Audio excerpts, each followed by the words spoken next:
भारत माता की। भारत माता की। भारत माता की। उद्घाटन हो गया। उद्घाटन हो गया। नहीं, अभी आधा काम हुआ है। मैंने सिर्फ वो पर्दा हटाया है, लेकिन मैं आज चाहता हूं इस एयरपोर्ट का उद्घाटन यहां जो भी उपस्थित है आप सब करें।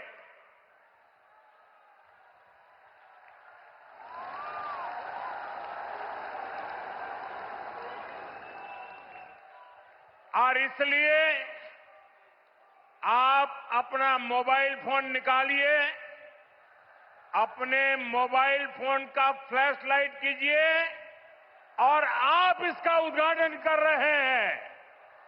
आप दिया जला करके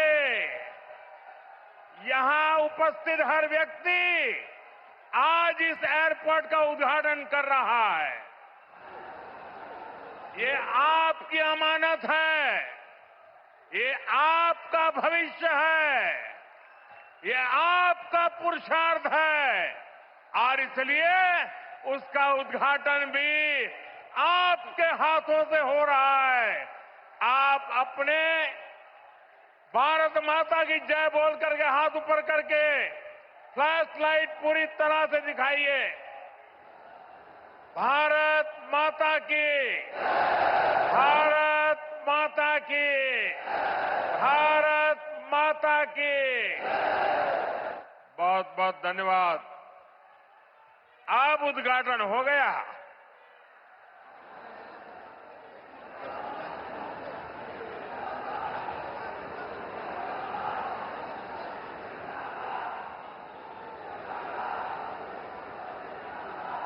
उत्तर प्रदेश के राज्यपाल आनंदीबेन पटेल, यहां के मुख्यमंत्री योगी आदित्यनाथ जी, उप मुख्यमंत्री केशव प्रसाद मौर्य, ब्रजेश पाठक, केंद्रीय मंत्रिमंडल के मेरे सहयोगी श्री राम मोहन नायडू जी, पंकज चौधरी जी, ज्यूरिक एयरपोर्ट के चेयरमैन जोसेफ फेल्डर जी,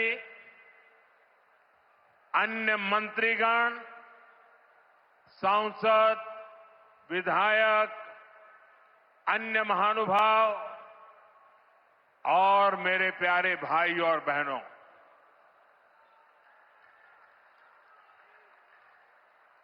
मैं देख रहा हूं आज जहां भी मेरी नजर पड़ रही है सारे युवा मुझे नजर आ रहे हैं।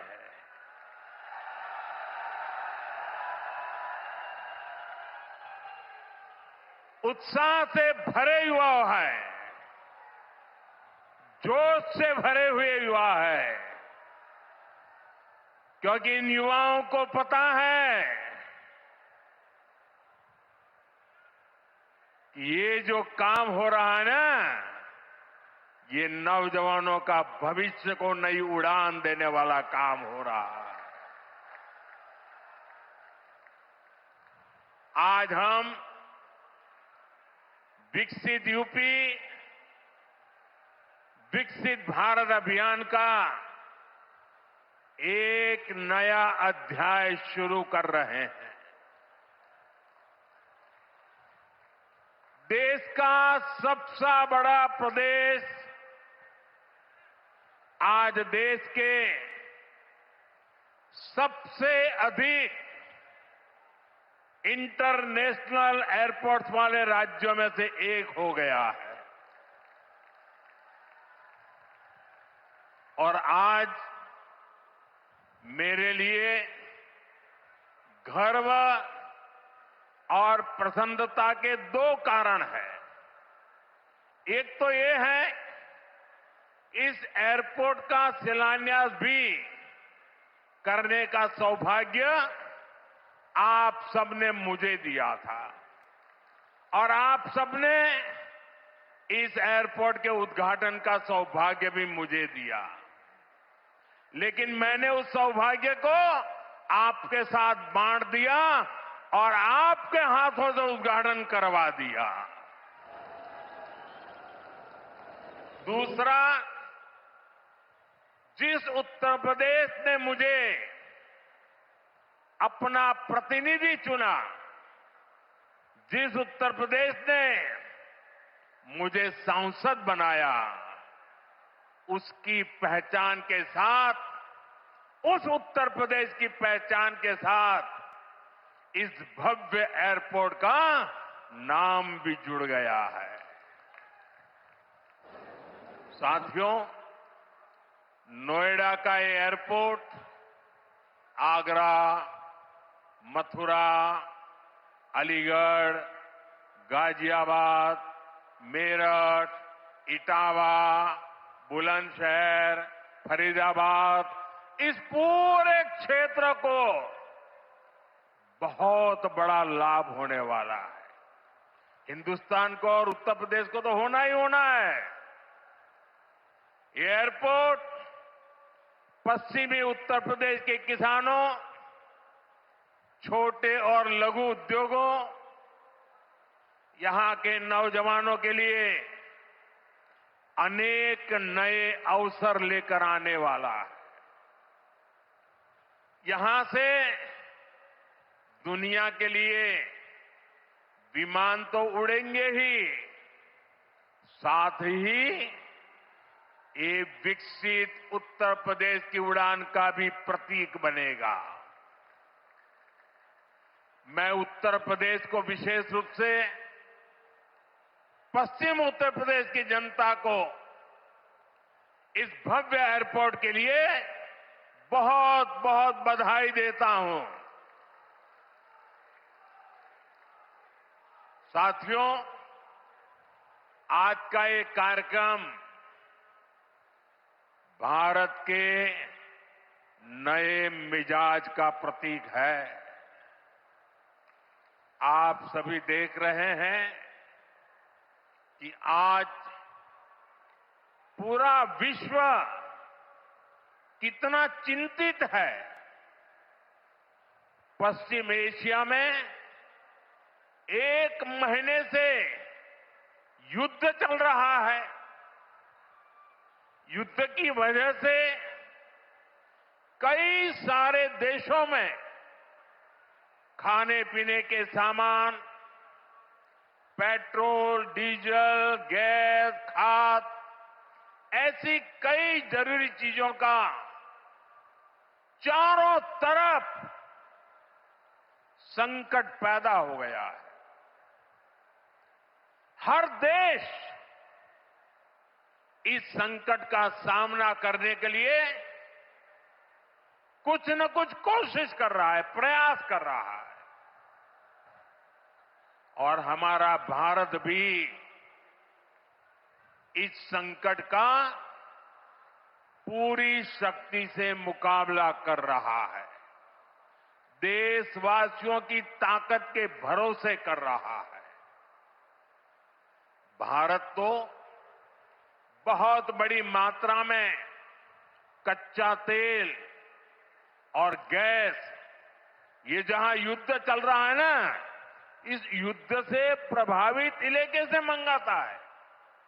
इसलिए सरकार हर वो कदम उठा रही है जिससे सामान्य परिवारों पर, हमारे किसान भाई बहनों पर इस संकट का बोझ न पड़े। साथियों, संकट के इस समय में भी भारत ने अपने तेज विकास को निरंतर जारी रखा है। मैं सिर्फ पश्चिमी उत्तर प्रदेश की ही बात करूं तो पिछले कुछ सप्ताह में ही ये चौथा बड़ा प्रोजेक्ट है जिसका शिलान्यास या लोकार्पण हुआ है। इन कुछ ही सप्ताह में इस दौरान नोएडा में बहुत बड़ी सेमी कंडक्टर फैक्ट्री का शिलान्यास हुआ। इसी कालखंड में देश की पहली दिल्ली मेरठ नमो भारत ट्रेन ने गति पकड़ी।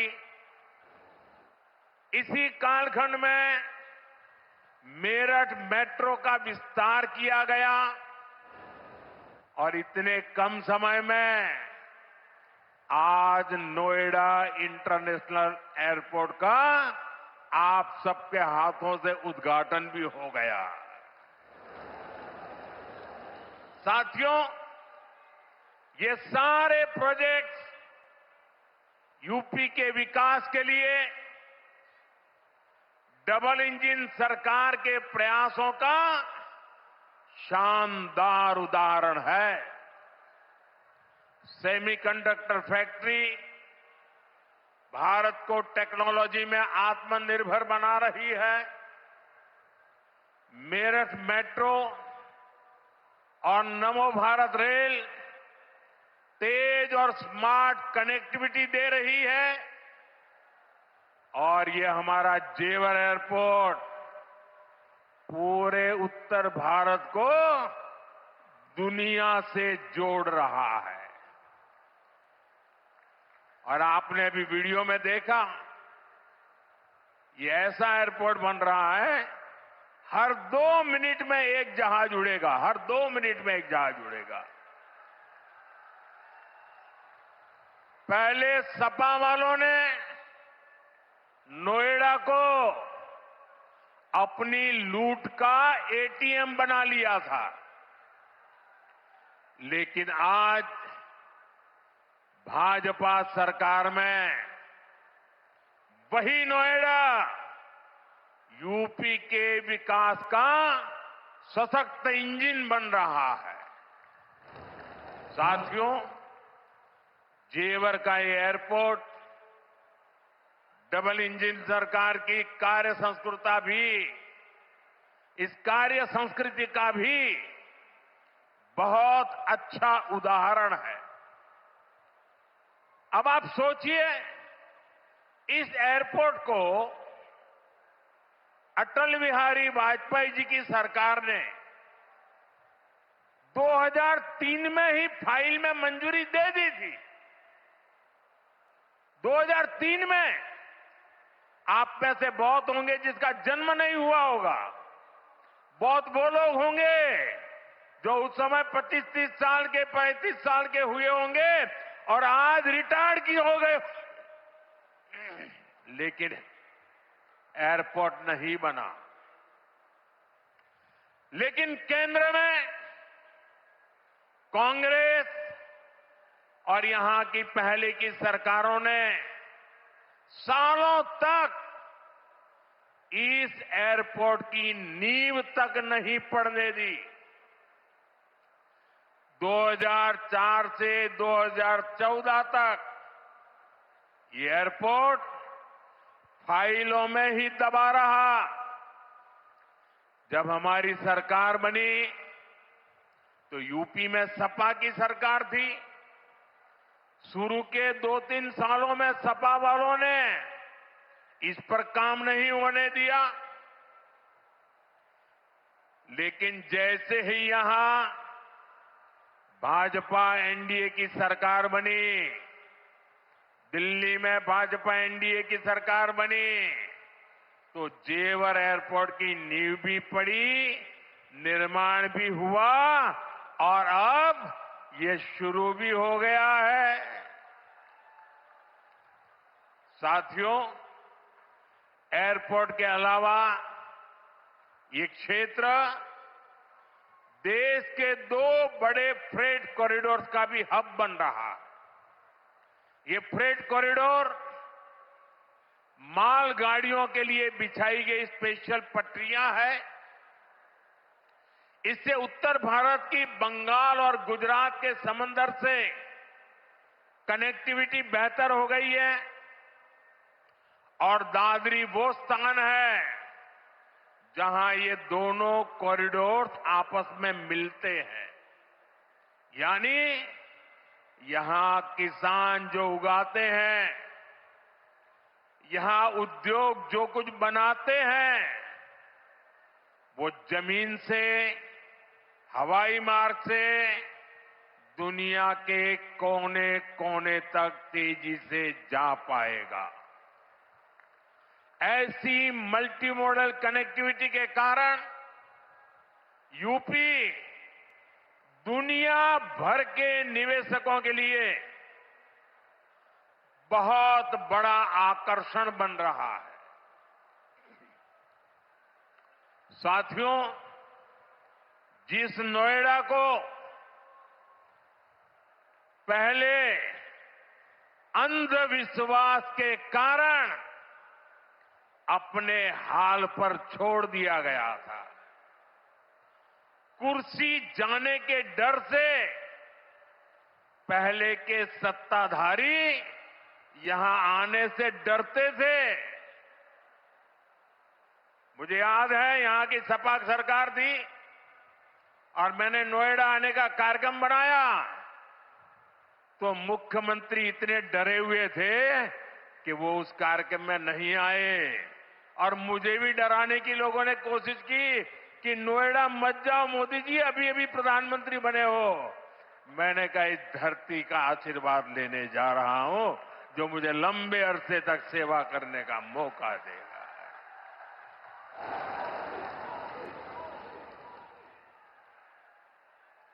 अब वही इलाका पूरी दुनिया का स्वागत करने के लिए तैयार है। ये पूरा क्षेत्र आत्मनिर्भर भारत के संकल्प को सशक्त कर रहा है। साथियों, इस क्षेत्र की अर्थव्यवस्था में खेती किसानी का बहुत महत्व है। मैं आज उन मेरे किसान भाई बहनों का विशेष रूप से आभार व्यक्त करता हूं जिन्होंने इस प्रोजेक्ट को साकार करने के लिए अपनी जमीनें दी हैं। उन किसानों के लिए जोरदार तालियां बजाइए दोस्तों। मेरे किसान भाई बहनों के लिए जोरदार ताली बजाइए। मेरे किसान भाई बहन, आपके इस योगदान से ही इस पूरे क्षेत्र में विकास का एक नया दौर शुरू होने जा रहा है। आधुनिक कनेक्टिविटी का जो विस्तार यहां हो रहा है, उससे पश्चिमी यूपी में फूड प्रोसेसिंग की संभावनाओं को और बल मिलेगा। अब यहां के कृषि उत्पाद दुनिया के बाजारों में और बेहतर तरीके से जा पाएंगे। साथियों, यहां मैं अपने किसान साथियों का एक और बात के लिए भी आभार व्यक्त करना चाहता हूं। आपके गन्ने से जो इथेनॉल बनाया गया है, उससे कच्चे तेल पर देश की निर्भरता कम हुई है। अगर इथेनॉल का उत्पादन न बढ़ता, पेट्रोल में उसकी ब्लेंडिंग न बढ़ती, तो देश को हर वर्ष 4.5 करोड़ बैरल यानी लगभग 700 करोड़ लीटर कच्चा तेल विदेशों से मंगवाना पड़ता।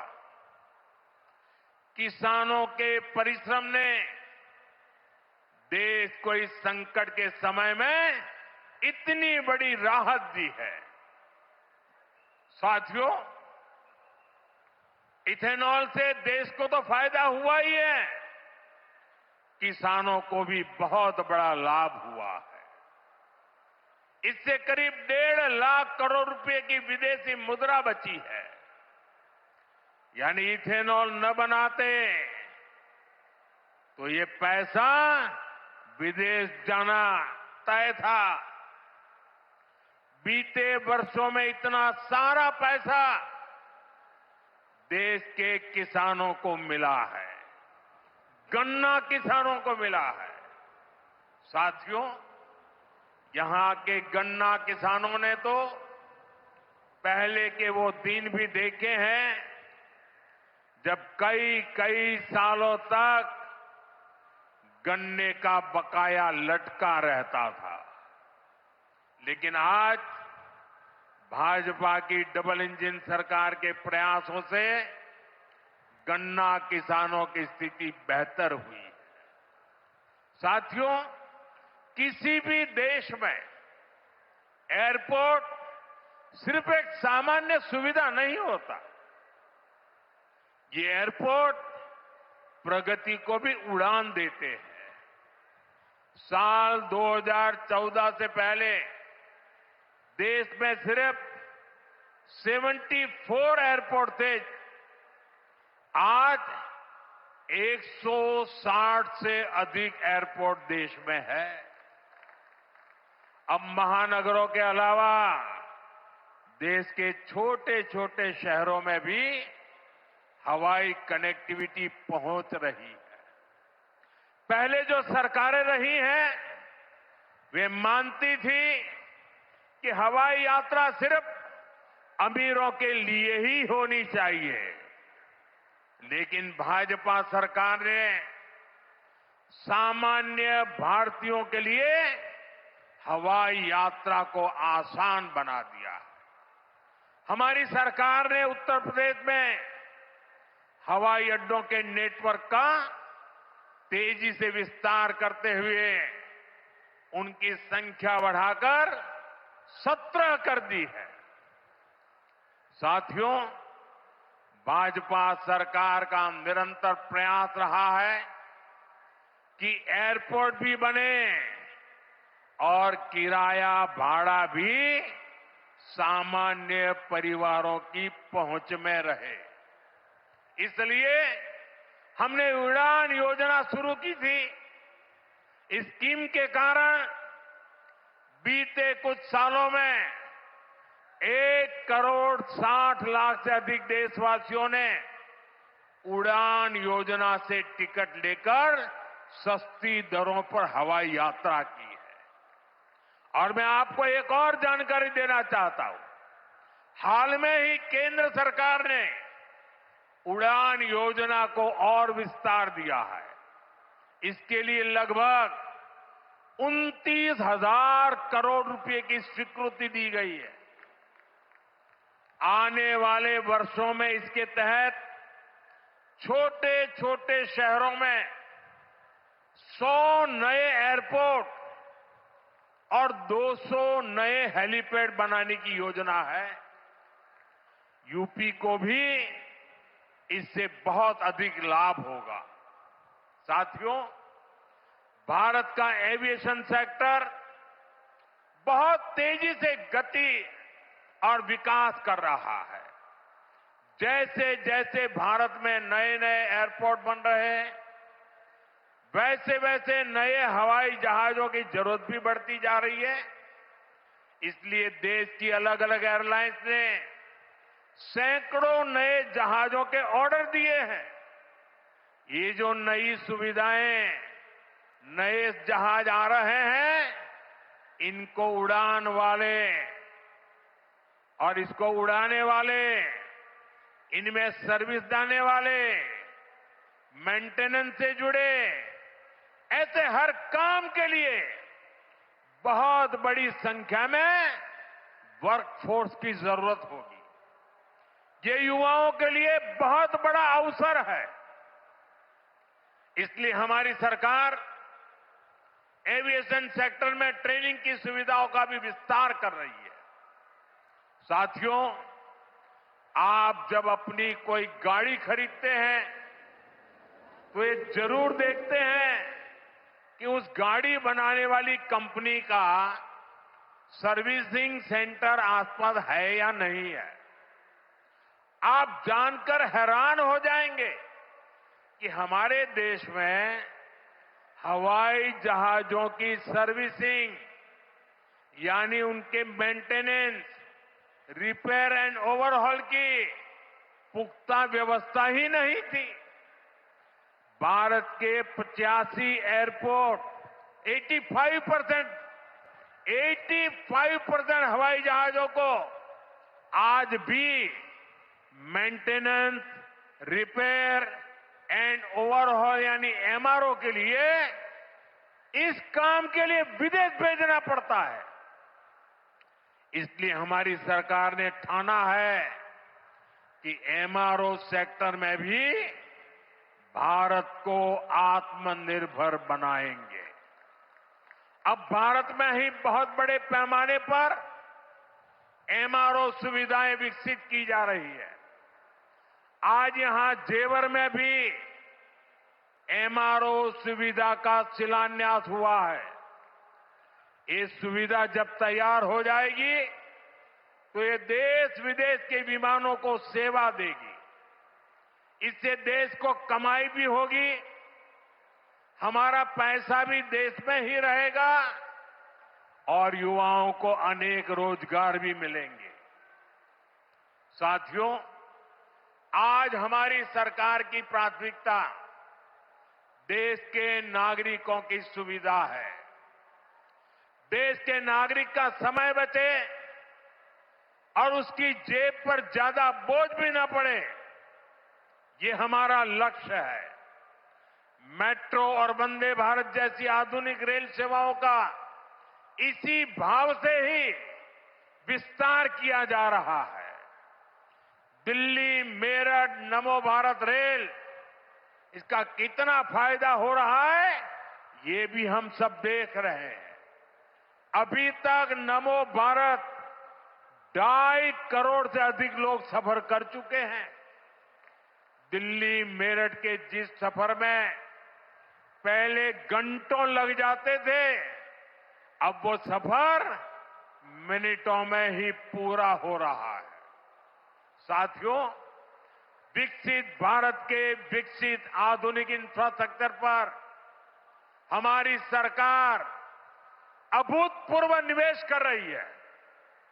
बीते 11 वर्षों में इंफ्रास्ट्रक्चर का बजट 6 गुना से अधिक बढ़ाया गया है। इन वर्षों में 17 लाख करोड़ रुपए हाईवे और एक्सप्रेसवे पर खर्च किए गए। 1 लाख किलोमीटर से अधिक के हाईवे का निर्माण किया गया है। 2014 तक रेलवे में सिर्फ 20,000 किलोमीटर रूट का बिजलीकरण हुआ था, जबकि 2014 के बाद से 40,000 किलोमीटर से ज्यादा रेलवे ट्रैक का बिजलीकरण किया गया है। आज ब्रॉडगेज नेटवर्क का लगभग 100% बिजलीकरण हो चुका है। आज कश्मीर घाटी हो या नॉर्थ ईस्ट की राजधानियां, ये पहली बार रेल नेटवर्क से जुड़ रही है। पोर्ट यानी बंदरगाहों की क्षमता बीते दशक में 2 गुने से अधिक हुई है। देश में नदी जलमार्गों की संख्या भी लगातार बढ़ रही है। विकसित भारत के निर्माण के लिए जरूरी हर क्षेत्र में भारत तेजी से काम कर रहा है। साथियों, विकसित भारत बनाने के लिए सबका प्रयास बहुत जरूरी है। ये आवश्यक है कि 140 करोड़ देशवासी कड़े से कड़ा परिश्रम करें और वैश्विक संकटों का एकजुट होकर सामना करें। अभी जो युद्ध चल रहा है, इससे पैदा हुए संकट का सामना कैसे करना है, इसके बारे में मैंने संसद में भी विस्तार से बताया है। मेरी कल देश के सभी मुख्यमंत्रियों से भी लंबी चर्चा हुई है और बड़ी सकारात्मक चर्चा हुई है। मैं आज आप सभी जनता जनार्दन से फिर कहूंगा, मैं देशवासियों से फिर से कहूंगा, हमें शांत मन से, धैर्य के साथ, एकजुटता के साथ, मिलजुल करके इस संकट का सामना करना है। ये पूरे विश्व में परेशानी पैदा करने वाला संकट है। हमें अपने देश की सबसे ज्यादा चिंता करने है और यही हम भारतीयों की सबसे बड़ी ताकत है। मैं यूपी के, देश के सभी राजनीतिक दलों से भी आग्रहपूर्वक कहना चाहता हूं, विनती पूर्वक कहना चाहता हूं, इस प्रकार के संकट में ऐसी बातें करने से बचें जो देश के लिए नुकसानदायक है, जो भारतीयों के हक में है, जो भारत के हित में है, वही भारत सरकार की नीति और रणनीति है। राजनीति के लिए गलत बयानबाजी करने वाले राजनीतिक बहस में तो कुछ नंबर पा लेंगे, लेकिन देश को नुकसान पहुंचाने वाली हरकतों को देश की जनता कभी माफ नहीं करती। कोरोना के महासंकट के दौरान भी कुछ लोगों ने अफवाहें फैलाई, वैक्सीन को लेकर झूठ बोले ताकि सरकार का काम मुश्किल हो, देश को नुकसान हो। परिणाम क्या हुआ? जनता ने चुनावों के दौरान ऐसी राजनीति को नकार दिया, ठुकरा दिया। मुझे पूरा भरोसा है कि देश के सभी राजनीतिक दल भी इससे सबक सीखेंगे और देश के एकजुट प्रयासों को वो बल देंगे, ताकत देंगे। इसी आग्रह के साथ एक बार फिर से उत्तर प्रदेश को इस शानदार एयरपोर्ट के लिए बहुत बहुत शुभकामनाएं। मेरे साथ बोलिए, भारत माता की वंदे वंदे वंदे वंदे वंदे वंदे वंदे वंदे वंदे। बहुत बहुत धन्यवाद।